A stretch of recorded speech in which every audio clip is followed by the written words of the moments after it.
저는 올해 73입니다. 남편을 먼저 보내고 지금은 작은 빌라에서 혼자 살고 있어요. 방 2개짜리 엘리베이터도 없는 4층 빌라입니다. 계단을 오를 때마다 무릎이 시큰거리지만 그래도 익숙해진 집이라 괜찮아요. 남편이랑 마지막으로 같이 살던 집이기도 하고요. 아들은 중소기업에 다니고 있어요. 월급이 넉넉하진 않아서 빠듯하게 산다는 거 알아요. 그래서 손 벌린 적이 없어요. 명절에 용돈 쥐어주면 됐고 밥 한 번 같이 먹으면 됐어요. 그것만으로 충분했습니다. 며느리를 처음 본 건 상견례 날이었어요. 서울 강남 쪽 식당이었는데 저는 그날 제일 아끼는 한복을 입고 갔습니다. 남편이 살아있을 때 같이 맞춘 거예요. 낡았지만 단정한 한복이었어요. 자리에 앉자마자 며느리 어머니가 저를 한번 쳐다보더니 시선을 거뒀는데 그 눈빛이 뭔 말을 하는지 모를 제가 아니었습니다. 그래도 웃었어요. 웃는 게 맞는 날이었으니까. 며느리는 예뻤어요. 똑부러지게 생겼고 말도 잘했어요. 아들이 좋아하는 사람이라는 게 보였고 그것만으로 저는 마음에 들었습니다. 그게 시작이었어요. 결혼식은 호텔에서 했어요. 며느리 쪽에서 정한 곳이었습니다. 저는 아무 말 안 했어요. 아들이 좋다면 좋은 거였으니까. 결혼식 날 저는 혼자 택시를 타고 갔어요. 택시비가 좀 나왔지만 그날만큼은 버스를 탈 수가 없었거든요. 아들 결혼식이었으니까. 패백대 며느리가 저한테 큰절을 올렸어요. 며느리 눈이 마주쳤는데 뭔가 재보는 눈빛이었어요. 저는 그 눈빛을 모른 척 했습니다. 그날 하루만큼은 다 좋은 날이라고 생각하기로 했어요. 집으로 돌아오는 버스 안에서 창밖을 봤어요. 어두운 창에 제 얼굴이 비쳤습니다. 한복을 입은 채로 혼자 버스를 탄 늙은 여자. 괜찮다고 생각했어요. 저는 원래 혼자도 잘 사는 사람이었으니까. 며느리가 처음으로 이상한 소리를 한 건 결혼하고 반년쯤 됐을 때였어요. 아들 집에 갔다가 나오는 길이었는데 현관에서 신발을 신는 저를 보면서 며느리가 말했어요. 어머님, 그 신발은 좀 오래되지 않으셨어요? 저는 웃으면서 말했습니다. 아직 멀쩡한데 뭘. 그랬더니 며느리가 이렇게 말하더라고요. 어머님이 낡은 거 신고 다니시면 저희가 못 챙겨드리는 것 같잖아요. 처음엔 그 말이 걱정처럼 들렸어요. 근데 2번, 3번 들으니까 알겠더라고요. 못 챙겨드리는 것 같다는 말이 진짜 뜻이 아니라는 걸. 그 다음엔 옷이었어요. 어머님, 이런 스타일은 좀 그렇지 않으세요? 요즘 어르신들도 이쁘게 입고 다니시던데. 그 다음엔 버스였어요. 어머님, 버스 타고 다니시면 저희가 창피해요. 택시 타세요. 저는 그때마다 아무 말도 안 했어요. 뭘 말해야 할지 몰라서가 아니었어요. 말을 해봤자 달라질 게 없다는 걸 알아서였습니다. 며느리 눈에 저는 이미 돈 없는 시골 노인이었으니까. 그 생각이 바뀌는 건 말로 되는 게 아니에요. 그래서 그냥 웃었어요. 그냥 네 하고 돌아섰습니다. 사실 이런 말을 들을 때마다 남편 생각이 났어요.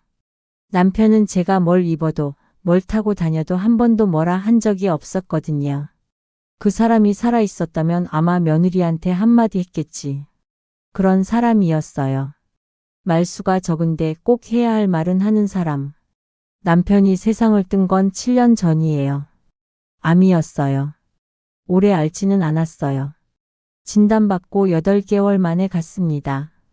그 8개월 동안 저는 병원에서 거의 살았어요. 남편 손잡고 밥 떠먹여주고 밤에 잠 못 자고 옆에 앉아 있었어요. 남편이 가기 일주일 전에 저한테 말했어요.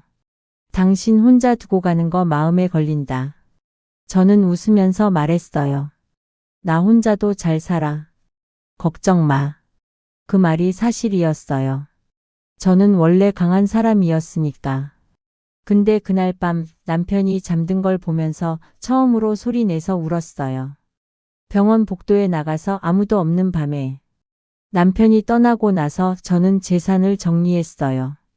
사실 저랑 남편은 30년 전에 작은 공장을 시작했습니다. 남편이 기술자였고 저는 경리랑 영업을 맡았어요. 처음엔 직원이 저 포함해서 셋이었어요. 월세도 못 내서 쩔쩔맬 때도 있었고 부도날 뻔한 적도 2번 있었어요. 그걸 버텼어요. 아들이 어렸을 때는 제가 공장 일하면서 아이도 봤어요. 공장 한켠에 아이 재워놓고 일한 날도 있었습니다. 남편은 기계 옆에서 살았고 저는 장부 옆에서 살았어요. 그렇게 20년을 했어요. 공장이 자리를 잡은 건 아들이 대학 들어갈 무렵이었어요. 직원이 30명이 됐고 거래처도 안정됐어요. 남편이 그때 처음으로 저한테 이제 좀 살 것 같다 했어요. 그 말 들었을 때가 제 인생에서 제일 뿌듯한 순간이었어요. 돈이 많아서가 아니라 그 말 한마디 듣기 위해서 20년을 버텼구나 싶어서. 남편이 아프기 시작하면서 공장은 매각했어요. 받은 돈으로 건물 2채를 샀습니다. 월세가 나오는 건물이요. 남편이 없어도 제가 먹고 살 수 있게, 그리고 나중에 아들한테 남겨줄 수 있게. 나머지는 현금으로 운용했어요. 아들도 며느리도 이 사실을 몰랐습니다. 말하지 않았거든요. 말 안 한다는 이유가 있었어요. 돈이 있다고 하면 달라지는 것들이 있거든요. 사람이, 관계가. 저는 그게 싫었어요. 저를 보고 대하는 사람이 아니라 제 돈을 보고 대하는 사람 곁에 있고 싶지 않았습니다. 그래서 그냥 작은 빌라에서 살았어요. 버스 타고 다녔어요. 낡은 신발 신고 다녔어요. 며느리가 창피하다 할 때도 그냥 웃었어요. 그러던 어느 날이었습니다. 아들 집에 갔을 때였어요. 오후였는데 며느리가 거실 소파에 앉아서 저를 보더니 말했어요. 어머님, 혼자 사시기 많이 힘드시잖아요. 요즘 어르신들 혼자 사시다 사고 나는 경우도 많고. 저희도 걱정이 돼서요. 요양원 쪽으로 알아보면 어떨까요? 요양원. 저는 그 단어를 듣는 순간 웃음이 멈췄어요. 며느리는 계속 말했어요. 요즘 좋은 곳도 많다고, 시설도 좋고 케어도 잘 해준다고. 말은 걱정처럼 했지만 저는 그 말 속에 담긴 진심을 알았습니다. 짐이라는 거였어요. 제가. 아들은 옆에서 아무 말도 안 했어요. 저는 그냥 알겠다고 했어요. 그러고는 일어나서 집에 왔습니다. 버스를 타고 창가 자리에 앉아서 밖을 봤어요. 이른 저녁 하늘이 붉었어요. 짐. 그 생각이 머릿속에서 떠나질 않았습니다. 남편이 떠나고 나서 저는 재산을 정리했어요. 사실 저랑 남편은 30년 전에 작은 공장을 시작했습니다. 남편이 기술자였고 저는 경리랑 영업을 맡았어요. 처음엔 직원이 저 포함해서 셋이었어요. 월세도 못 내서 쩔쩔맬 때도 있었고 부도날 뻔한 적도 2번 있었어요. 그걸 버텼어요. 아들이 어렸을 때는 제가 공장 일하면서 아이도 봤어요. 공장 한켠에 아이 재워놓고 일한 날도 있었습니다. 남편은 기계 옆에서 살았고 저는 장부 옆에서 살았어요. 그렇게 20년을 했어요. 공장이 자리를 잡은 건 아들이 대학 들어갈 무렵이었어요. 직원이 30명이 됐고 거래처도 안정됐어요. 남편이 그때 처음으로 저한테 이제 좀 살 것 같다 했어요. 그 말 들었을 때가 제 인생에서 제일 뿌듯한 순간이었어요. 돈이 많아서가 아니라 그 말 한마디 듣기 위해서 20년을 버텼구나 싶어서. 남편이 아프기 시작하면서 공장은 매각했어요. 받은 돈으로 건물 2채를 샀습니다. 월세가 나오는 건물이요. 남편이 없어도 제가 먹고 살 수 있게, 그리고 나중에 아들한테 남겨줄 수 있게. 나머지는 현금으로 운용했어요. 아들도 며느리도 이 사실을 몰랐습니다. 말하지 않았거든요. 말 안 한다는 이유가 있었어요. 돈이 있다고 하면 달라지는 것들이 있거든요. 사람이, 관계가. 저는 그게 싫었어요. 저를 보고 대하는 사람이 아니라 제 돈을 보고 대하는 사람 곁에 있고 싶지 않았습니다. 그래서 그냥 작은 빌라에서 살았어요. 버스 타고 다녔어요. 낡은 신발 신고 다녔어요. 며느리가 창피하다 할 때도 그냥 웃었어요. 그러던 어느 날이었습니다. 아들 집에 갔을 때였어요. 오후였는데 며느리가 거실 소파에 앉아서 저를 보더니 말했어요. 어머님, 혼자 사시기 많이 힘드시잖아요. 요즘 어르신들 혼자 사시다 사고 나는 경우도 많고 저희도 걱정이 돼서요.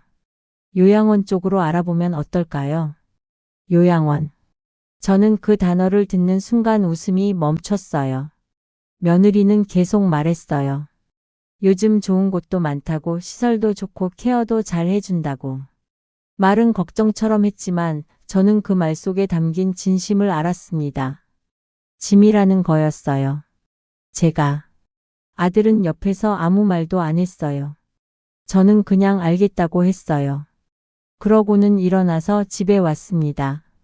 버스를 타고 창가 자리에 앉아서 밖을 봤어요. 이른 저녁 하늘이 붉었어요. 짐. 그 생각이 머릿속에서 떠나질 않았습니다. 가족을 모은 건 그로부터 일주일 뒤였습니다. 아들한테 전화해서 며느리랑 같이 오라고 했어요. 할 말이 있다고. 아들이 무슨 일이냐고 물었는데 저는 오면 안다고만 했습니다. 둘이 왔을 때 저는 거실 테이블에 앉아 있었어요. 테이블 위에 서류 봉투가 하나 있었습니다. 아들이랑 며느리가 소파에 앉았어요. 며느리가 봉투를 보면서 뭔가 불안한 눈치였지만 말은 안 했어요. 저는 천천히 말을 시작했습니다. 너희한테 말 안 한 게 있어서 오늘 얘기하려고 불렀어. 아들이 조용히 봤어요. 저는 말했어요. 이 빌라 말고 내 아버지랑 같이 남긴 건물이 두 채 있다. 순간 거실이 조용해졌어요. 며느리 얼굴이 굳는 게 보였습니다. 저는 계속 말했어요. 30년 동안 아버지랑 같이 일해서 모은 거야. 너희한테 말 안 한 건 말할 필요가 없어서였어. 돈 있다고 달라지는 거 싫어하거든 나는. 아들이 뭔가 말하려고 했는데 저는 손을 들어 막았어요. 들어. 아들이 입을 다물었어요. 저는 봉투에서 서류를 꺼냈습니다. 이게 유언장이야. 변호사 통해서 공증까지 다 마쳤어. 며느리가 손을 무릎 위에 올려놓고 꼼짝 않고 있었어요. 저는 유언장을 펼치면서 말했어요. 손자 명의로 절반은 신탁해뒀어. 걔가 어른 됐을 때 자기 뜻대로 쓰도록. 나머지는 사회에 기부하기로 했고. 아들이 말했어요. 어머니, 그럼 저는요? 저는 아들을 봤습니다. 그리고 말했어요. 부모를 버리는 자식한테는 단 한 푼도 남기지 않겠다. 정적이 흘렀어요. 며느리가 손을 꽉 쥐는 게 보였습니다. 저는 며느리를 봤어요. 요양원 얘기했을 때 기억하지? 며느리가 고개를 숙였어요. 나는 그 말 속에 뭐가 있는지 알아. 내가 늙었어도 기먹은 건 아니거든. 근데 그거 알아? 나는 서운하거나 화난 게 아니야. 며느리가 고개를 들고 저를 봤어요. 그냥 분명히 해두고 싶었어. 나는 짐이 아니야. 내 인생은 내가 결정해. 요양원도 재산도 다. 잠깐 사이가 있었어요. 그리고 며느리가 울기 시작했습니다. 죄송해요, 어머님. 제가 너무 몰랐어요. 정말 죄송해요. 저는 며느리를 보면서 말했어요. 사람은 돈으로 평가하는 게 아니야. 그것만 기억해. 며느리가 고개를 끄덕이면서 울었어요. 아들도 고개를 숙이고 있었어요. 어깨가 내려가 있었습니다. 저는 서류를 다시 봉투에 넣었어요. 그리고 일어나서 부엌으로 갔습니다. 밥 먹고 가. 오래간만에 같이 먹자. 그날 이후로 달라진 것들이 있어요. 며느리가 저한테 말을 함부로 하지 않아요. 신발 얘기도 옷 얘기도 버스 얘기도 다시는 꺼내지 않았습니다. 아들 집에 가면 먼저 앉으라고 해요.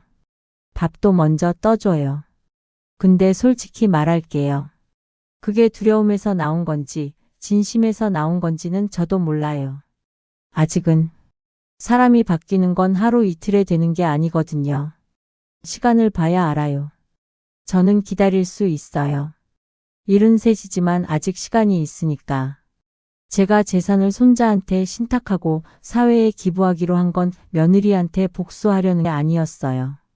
정말로.